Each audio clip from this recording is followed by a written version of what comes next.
A Gentleman's Guide to Love and Murder is coming to Avon Players, and today we're chatting with two of the cast members, Adam Wager and Celeste Blanch. Thank you so much for being here. Yeah, thank you for Thanks having for having us. us. So you're currently in Tech Week for this show. Celeste, how are you kind of feeling right now? Been going well. The cast is phenomenal. We've been having a lot of fun with it, and the crew is amazing. And then getting the crew and the orchestra in there really it's so exciting to have everything coming together. Adam, how's it feel to kind of have those pieces finally coming together? I mean, you're just a few days away from opening night. It has to feel pretty good. It does feel good. It's always a little scary when you get close to that date. But I will say, I know for me personally, it feels like we're right there. It feels like we're kind of firing all cylinders, and it really feels like we are going to be absolutely ready for opening. And I think audiences are going to absolutely love it. So for maybe audiences that aren't familiar with the story, I know I'm one of them. I didn't know much about it until I was kind of doing some research. So I'm even more excited to come see it on Saturday. But Celeste, what's kind of going on in A Gentleman's Guide to Love and Murder? Well, I feel like maybe Adam should share this. He's You take it. You take it. It's all you.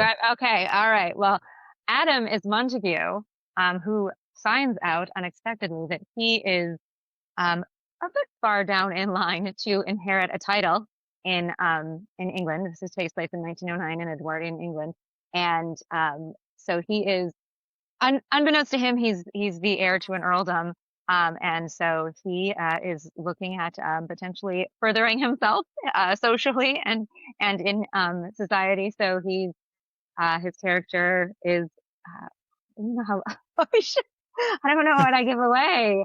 But it's about his social climbing, and I play one of his love interests, and his cousin, because that happened in the aristocracy in England. I was gonna say that lines up with the era that this is, right? Yeah, I mean, it makes sense.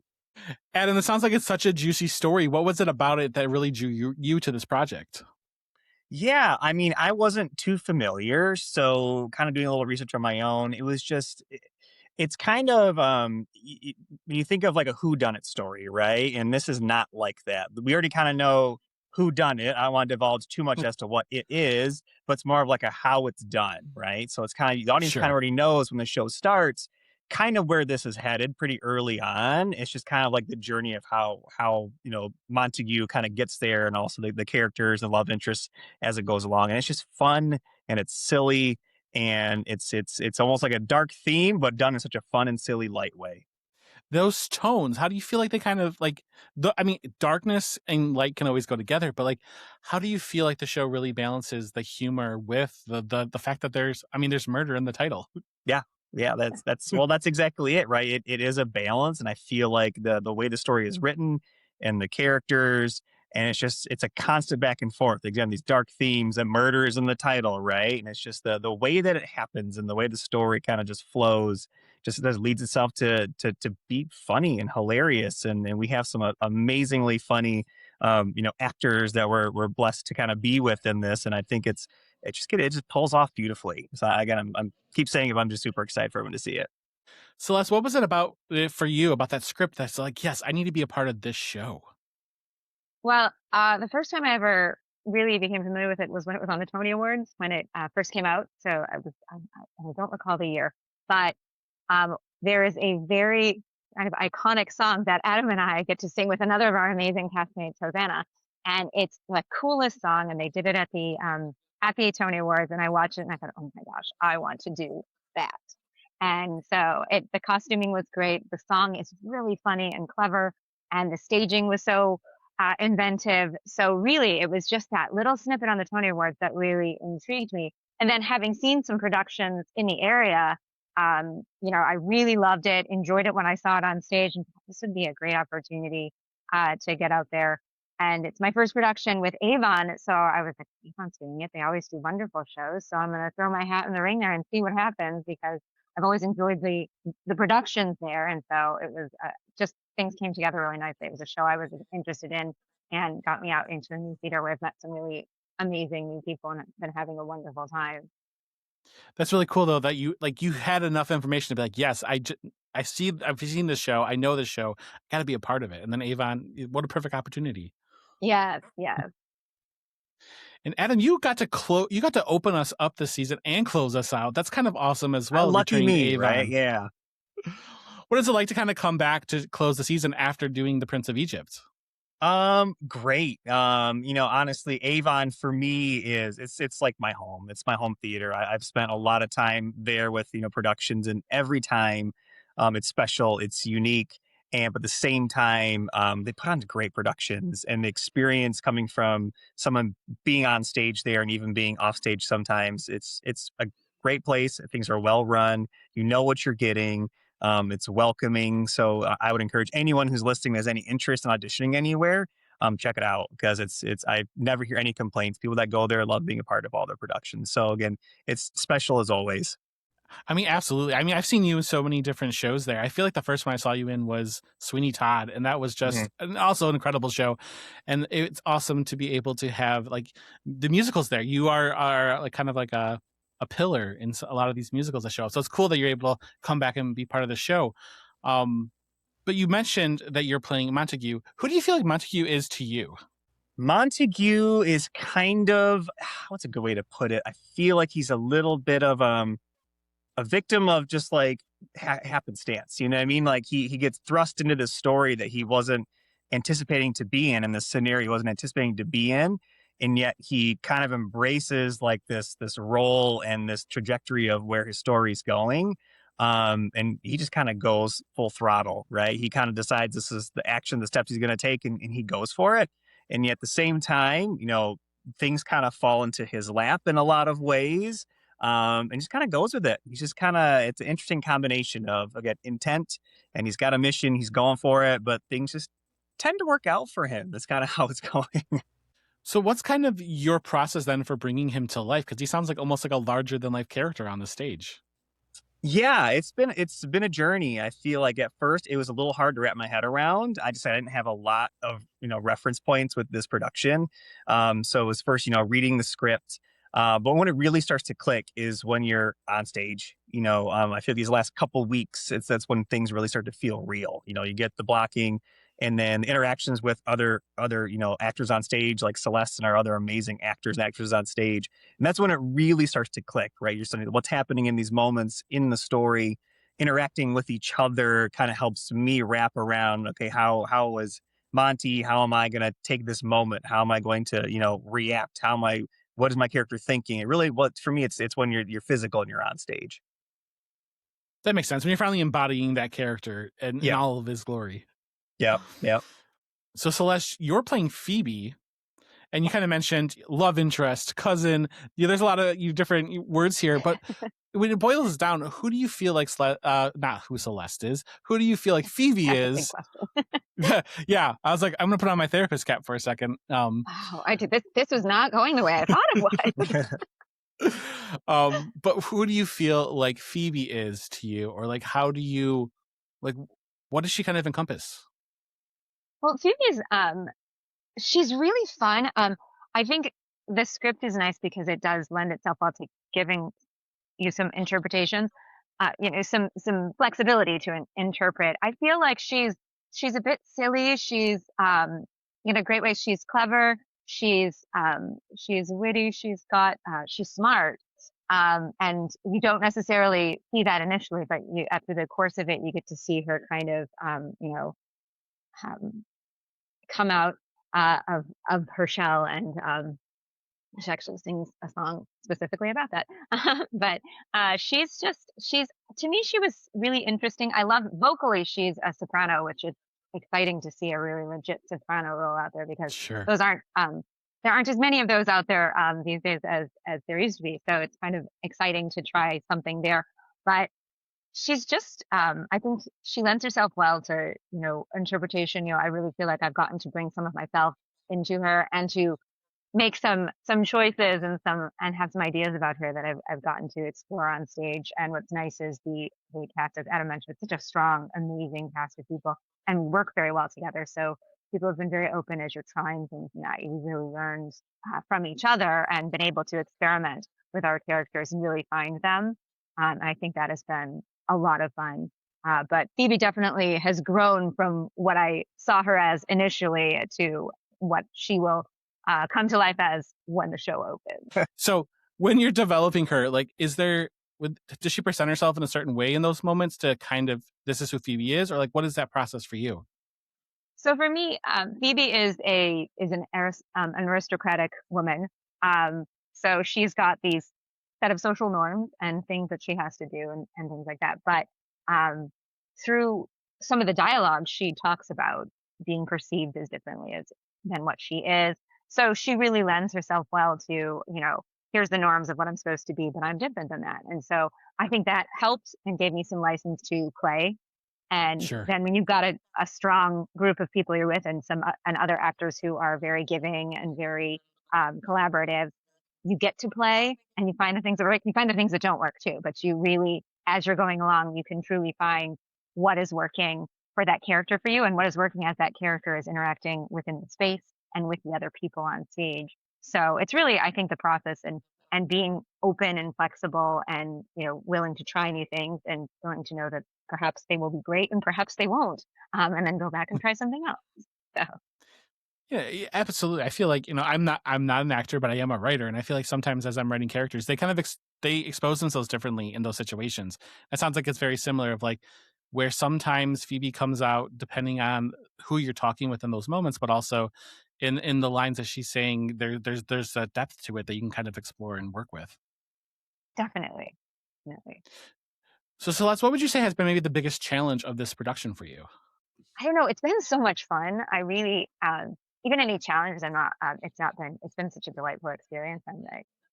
I've just been enjoying it so much. I think, there's always the memorization is. I always get super nervous about that. And so, there's that, which is a very technical thing. That's not necessarily the interpretation in that, but it's been such a delightful experience. It's just, any of the challenges have been so much fun. And I think keeping up to the level, I really feel very strongly that it's such a great cast and our ensemble in particular. Our ensemble is amazing. They play, what is it, 80 characters all told? There's six of Oh my them, and gosh. between them they play I think 80 characters. And so seeing them and all the work that they're doing, it's like I gotta step it up because they are so amazing. I need to make sure that I am up at that level because they are just phenomenal. That's an incredible amount of characters to have to Mhm. balance for them. It is, to see them in action is truly, truly amazing. So Adam, how have you feel like this show has challenged you, or how has it been challenging? I would echo what Celeste said. I think just the volume of memorization for this one for me has been a lot. Between lyrics and songs and just dialogue. It's been a heavy lift. It's been a lot. So I think that was probably for me the most challenging aspect of this one. It was unexpected. I feel like I wasn't expecting to be that challenging and making sure being very intentional with my time and making sure I'm putting time aside to work on the things I need to work on and just my own personal time management. But again, as a whole, the production, I feel like we've had some bumps in the road, but nothing crazy. And I want to commend the ensemble again because again, not only are they like the work they're putting in and the costume changes, like their costume tracks are insane. Like they have it all written out, and like the amount of work they have to do backstage so they can be ready to get back on stage moments later in a whole new costume is just outstanding, and they're killing it. They really are. I mean, that's incredible. I mean, time management, you're right, is super important. And I would assume for a show like this, where, I mean, any show where you just have to make sure that everything's kind of balancing off and you're easily easing into it. So it's not like crunch time or feeling like you're Mhm. crunch time right now. So with this world as well, Avon Players, Adam, having been a part of a lot of productions, I'm sure you can attest to that. They build such incredible worlds on their stage. Mhm. How do you feel like this show is coming to life on stage with the set and with those pieces that help make A Gentleman's Guide to Love and Murder real? Yeah, I think the technical side, this is a big tech piece behind this production. I think something that Avon does a particularly nice job with is like lighting and sound design. Phenomenal. JD does an amazing lighting effects for this production. It kind of brings it to life, which you don't get to see until Tech Week, even as one of the actors on the stage. That again, sound, and we even have like some voiceovers involved in this. There's so many elements all being thrown in throughout this 2:15, 2.5 hour production all at once. And like I mentioned before, the backstage piece, we have a huge crew backstage trying to, manage set pieces and presetting props. And there's more people off stage than on stage. Like there's a lot going on, and they pull it off beautifully. Celeste, you said this is your first show with Avons as well. And as you've probably seen shows there, you can attest to that too. That beautiful set pieces, costumes are Oh yeah. amazing. What is it like to kind of be a part of that world as well and watch it come together from early on and seeing the world being built with those set pieces and the costumes and stuff? It's been really neat. I mean, just to see everything come together. Our set is really, it's an interesting set because it's not just, it's like a show within a show type set. Um, and it's just beautiful. It really is cool. And then seeing all the lighting coming together and all the pieces moving. As Adam said, there's so much going on backstage too. I think, watching the production from backstage is another show in and of itself because you're seeing everything that's moving around backstage and all the moving pieces there and all the people who are doing things back there because there's a completely different world happening backstage to make sure that the things that are on stage are coming together. But it's been really neat to see. When we started, there was another set for another show up there. So to see that come down and on our set build up, and then every time we're there, there was new pieces coming in, and then we were adding our components, adding music, um, adding the acting, costumes. When the costumes came in, that really helps make it real. To me, the biggest thing is that makes it real is when the costumes and then the live orchestra comes in, like that moment. When you pull those two together, it's like, okay, we're finally here. And seeing all that come together has been really just so much fun and such a neat part of these past few days. Having all that come together has been really exciting. And speaking of the music, I feel like I can't let you guys go before we talk about the songs and stuff like that. Celeste, is there a favorite song you have to perform in the show? I do, and it is the one I referenced earlier, which is called "I've Decided to Marry You," and it's one of the more well known songs I would say in the show. It was back when the show first was on Broadway and was at the Tony Awards. It was what was performed, and it's a really really funny piece between Adam Hosanna, who plays Sabella, and then me, and it's such a great piece, and there's a lot of timing in it, and we've really had to work on making sure we've got everything just just the right way, but it's been so much fun. And I know that's the piece when I went into it that I was looking forward to the most. Like when the first rehearsal that we even sang it through, I was so thrilled to get to that point, and to get to sing it with Adam and Hosanna for the first time was really kind of a magical thing there. And so that's definitely my favorite and most memorable song of the show. But they're all great, like all the songs. And I often say the songs that get stuck in my head, none of them are the ones that I sing. So it's other people's songs. So it's all this really great music. Like it's not even just my songs that I love. It's all of the music's amazing. It sounds like you're such a fan, even when you're just in the wings watching it. Absolutely. Adam, how about for you? What is a favorite song of that you perform, or ones that you just love hearing every night when you're kind of up there on stage? Yeah, there's so many. I agree with Celeste. I think I'm excited to, or the "Marry You" song that we do is so much fun. Like action packed, like the blocking again, it's very precise. The staging of it, it's just fun. It's upbeat. I think it's just fun to watch, but also exhausting and fun to be a part of too. But that's probably up there. That one's a good one.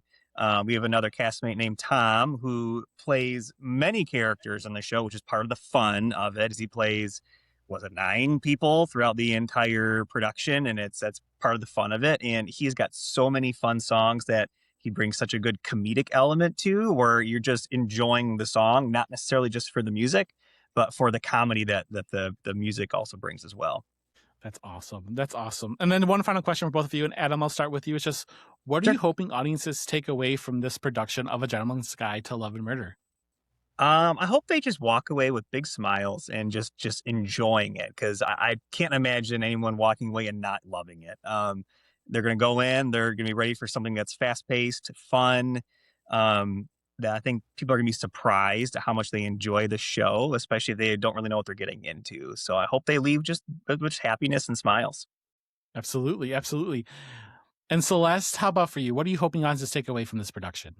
Well, I would echo that. I'm hoping that they have a lot of fun. It is such a fun show. And there's so much comedy, there's so much interesting things to watch. We've got such a talented cast. As Tom, or as excuse me, Adam mentioned, Tom is just seeing him embody all of his characters, seeing the ensemble and everything that they do. They sound amazing. They are every time they're on stage, they're doing something funny and interesting. They're with the costume changes. Visually, it's just got so much going on, and it's such a strong group of people. So I'm really hoping that people come and have a fun night at the theater, and that they have a lot of laughs, and they leave, chuckling and maybe with a song in their head. But that they enjoyed it, and then that the audiences, you know, feel like this was a great night for me, and that they enjoyed themselves. Perfect. Well, thank you so much, Celeste and Adam, for being here. It was such a pleasure, and again, we are so excited for the show to arrive at Avon Players. So, thank you for being here to chat about it. Thank you Great. for having Thank you us. so much. A Gentleman's Guide to Love and Murder arrives May 22nd and runs through June 6th. So get your tickets now, and we'll see you there.